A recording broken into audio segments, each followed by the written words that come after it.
Good evening दोस्तों। आज हम लोग लंब वृत्तीय बेलन के बारे में पढ़ेंगे, देखेंगे इससे संबंधित कौन कौन से फार्मूला है और इससे संबंधित सवाल को हम लोग इस वीडियो के अंतर्गत लगाएंगे।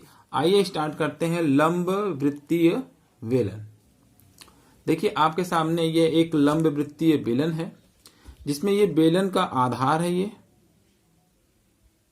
आधार एक वृत्त है।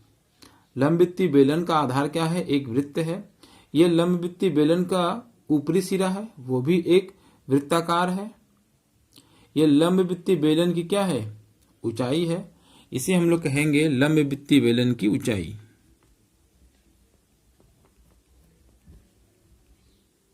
और ऊंचाई को हम लोग स्मॉल h से दिखाएंगे। ये लंबवृत्तीय बेलन के आधार का क्षेत्रफल है और ये जो यहां से यहां तक की दूरी है ये बेलन का व्यास कहलाएगा। क्या कहलाएगा? बेलन का व्यास कहलाएगा। और ये आधा, ये बेलन का मिड पॉइंट है। यहां से ये दूरी जो बेलन की क्या कहलाएगी? त्रिज्या कहलाएगी। यानी त्रिज्या बराबर व्यास का क्या हो जाएगा? आधा। व्यास का आधा ही बेलन की त्रिज्या कहलाएगी। अब आइए हम यहाँ पे लंबवृत्तीय बेलन के फार्मूले के बारे में डिस्कस करेंगे। सबसे पहले ये लंबवृत्तीय बेलन का क्या है? आधार है। और जो आधार है वह एक वृत्ताकार है, इसलिए कहेंगे बेलन के आधार का क्षेत्रफल। क्या बोलेंगे हम लोग? बेलन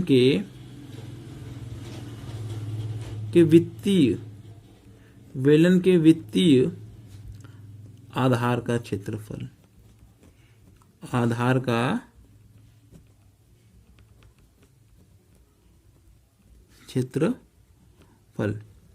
लंबवृत्तीय बेलन के आधार जो है वृत्ताकार है, इसलिए वृत्त का क्षेत्रफल ही लंबवृत्तीय बेलन के आधार का क्षेत्रफल होता है, और जो कि होता है हमारा पाई आर स्क्वायर।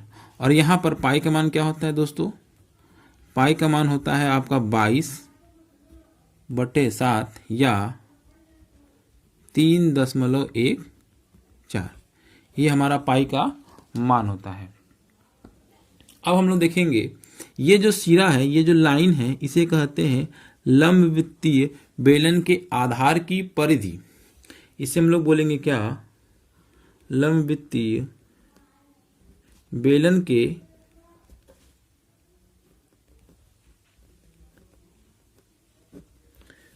के वृत्तीय आधार की परिधि। लंबवृत्तीय बेलन के आधार की परिधि जो कि वृत्त की परिधि होती है, उसका फॉर्मूला होता है 2πr। अब हम लोग लंबवृत्तीय बेलन का आयतन का फार्मूला देखेंगे। किसका आयतन देखेंगे? बेलन का आयतन का फार्मूला देखेंगे। बेलन का आयतन। बेलन के आयतन का फार्मूला हो जाएगा बेलन के वित्तीय आधार का क्षेत्रफल गुणे ऊंचाई। यानी फार्मूला हो जाएगा बेलन के आधार का क्षेत्रफल गुणे ऊंचाई। ऊंचाई किसकी हो जाएगी? यहां पर आपकी बेलन की ऊंचाई कहलाएगी। तो आइए हम देखते हैं। लंबवृत्तीय बेलन के आधार का क्षेत्रफल होता है पाई आर स्क्वायर। तो हम यहाँ लिखेंगे पाई आर स्क्वायर। और ऊंचाई हमारी क्या होती है?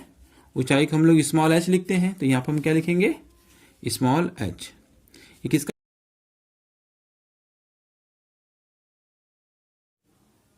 ये फार्मूला हो गया बेलन का आयतन का। बेलन के आयतन का फार्मूला हो गया पाई आर स्क्वायर h। अब हम लोग बेलन का वक्र पृष्ठ का फार्मूला देखेंगे। बेलन के वक्र पृष्ठ का फार्मूला तो यहाँ लिख लेते हैं। पहले हम इसको बेलन का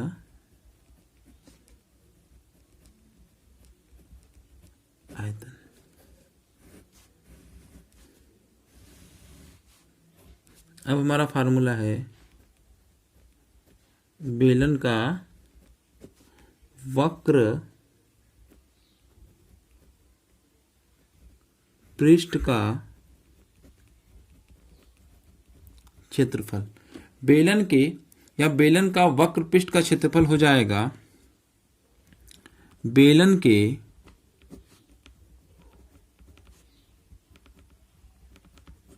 आधार की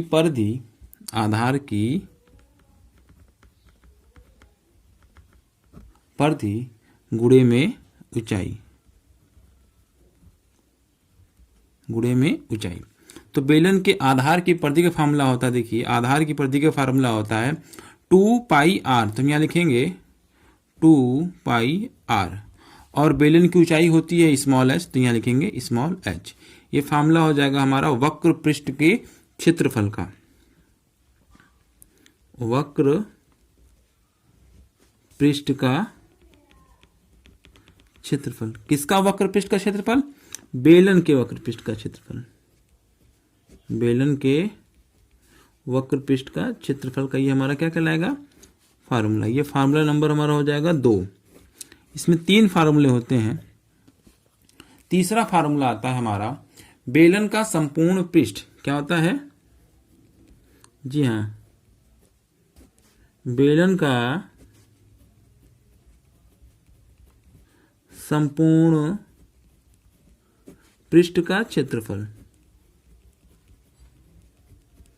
देखिए बेलन के संपूर्ण पृष्ठ का क्षेत्रफल होगा, यहां पर ये बेलन है, तो बेलन का हमें संपूर्ण पृष्ठ निकालना है, तो हम करेंगे ये वाला जो भाग आपको दिखाई दे रहा है इसे हम लोग कहते हैं बेलन का वक्र पृष्ठ, और एक नीचे आधार है और एक ऊपर सिरा है इसका, यानी 2 वृत्त है, यानी वृत्त का क्षेत्रफल, एक ऊपर वृत्त का क्षेत्रफल और एक नीचे वृत्त का क्षेत्रफल।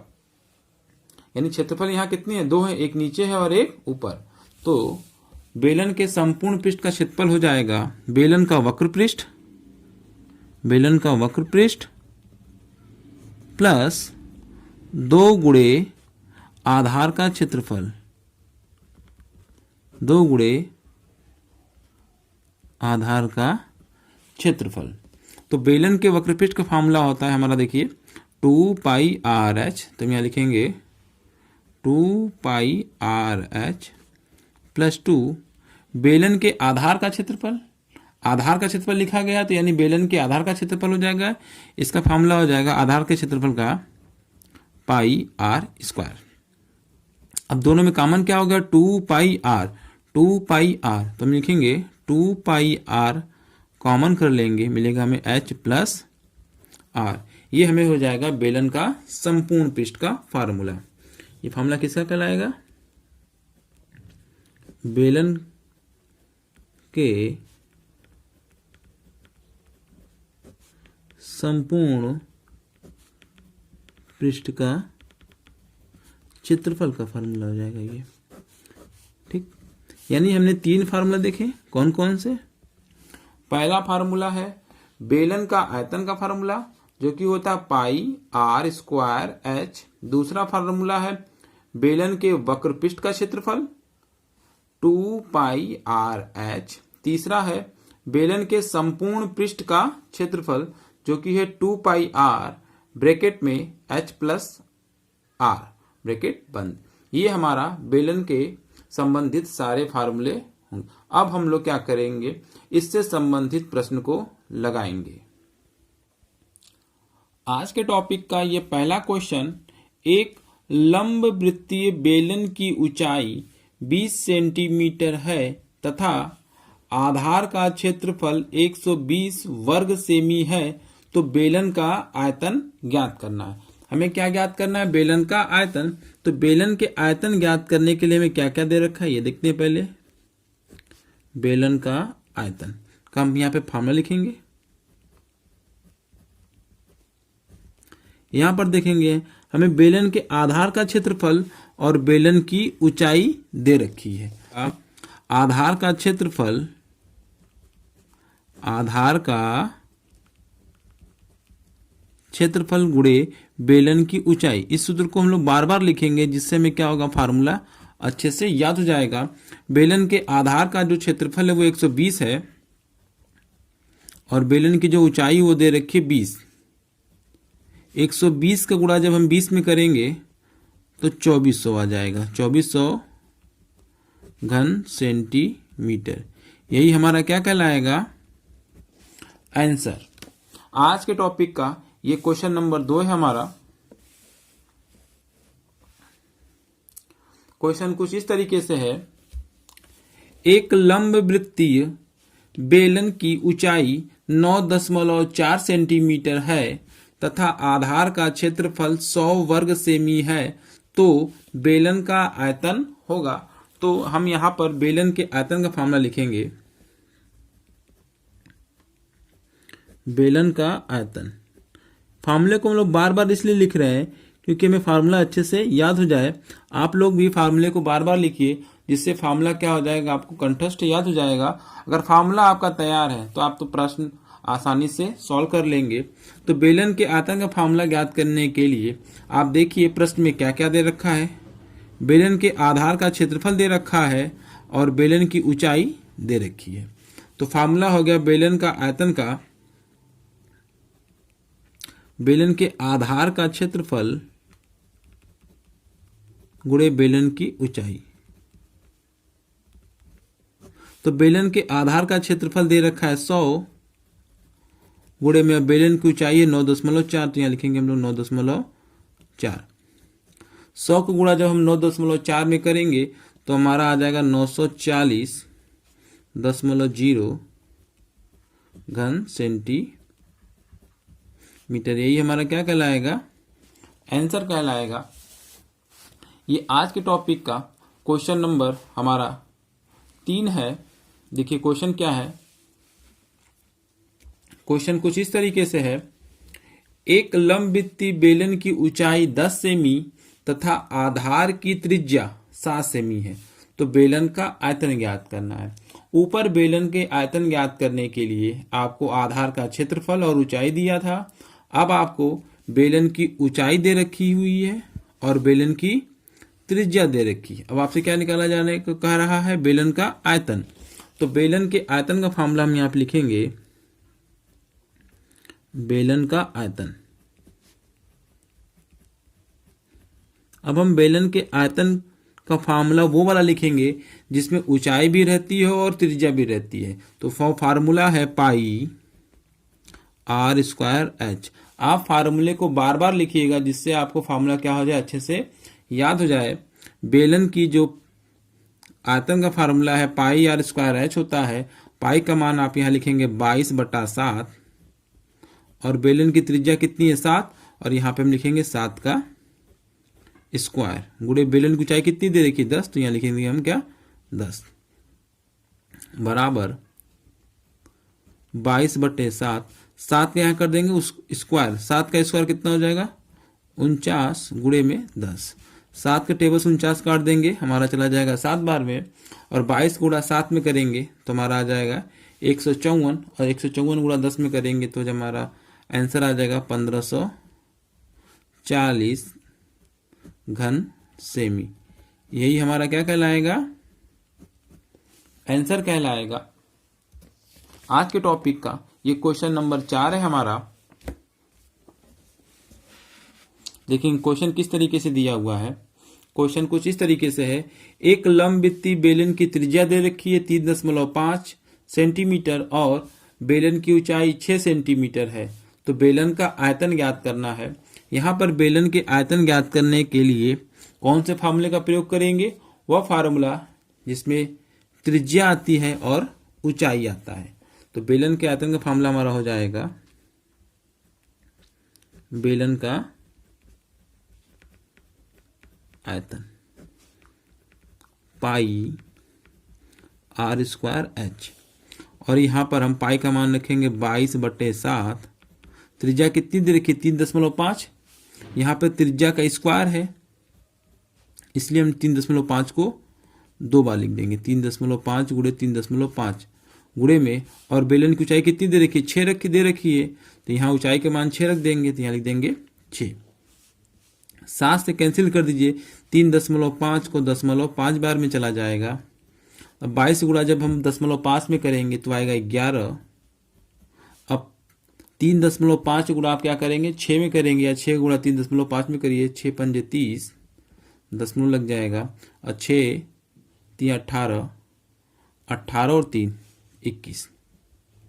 अब 11 गुणा 21 में कर देंगे तो आ जाएगा हमारा 231 सेंटीमीटर क्यूब या घन सेंटीमीटर।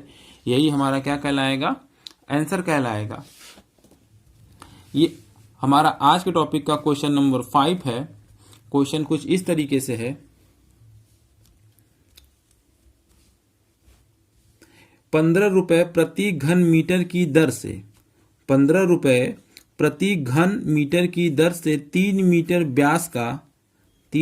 व्यास का 14 मीटर गहरा एक कुआं खुदवाने का खर्च ज्ञात करना है। तो ध्यान रखे रहिए, यहाँ 15 रुपए क्या है, प्रति घन मीटर। घन मीटर मतलब बेलन का आयतन का फार्मूला आपसे कह रहा है। घन मीटर का मतलब बेलन के आयतन के फार्मूले की बात कर रहा है। तो बेलन के आयतन का फार्मूला हमारा हो जाएगा, बेलन का आयतन का फार्मूला हमारा होता है पाई r²h। ठीक, अब यहां पर देखेंगे 3 मीटर व्यास दे रखा है, तो बेलन की त्रिज्या कितनी हो जाएगी, तो बेलन की जो त्रिज्या हो जाएगी व्यास का आधा, तो व्यास हमारा कितना है 3 मीटर, तो त्रिज्या कितनी हो जाएगी हमारी 3/2 मीटर।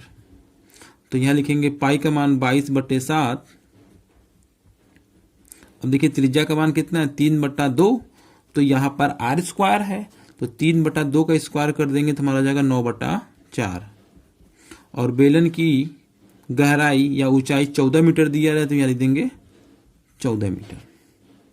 क्या करेंगे 7 से काट देंगे 14 को 2 बार में, 2 से काट दीजिए 4 को 2 बार में, 2 से काट दीजिए 22 को 11 बार में, हमारा क्या आ जाएगा 99 घन मीटर। देखिए प्रति घन मीटर पे कितना खर्चा आ रहा है 15 रुपया, तो 99 घन मीटर पे कितना खर्चा आएगा। तो हम क्या करेंगे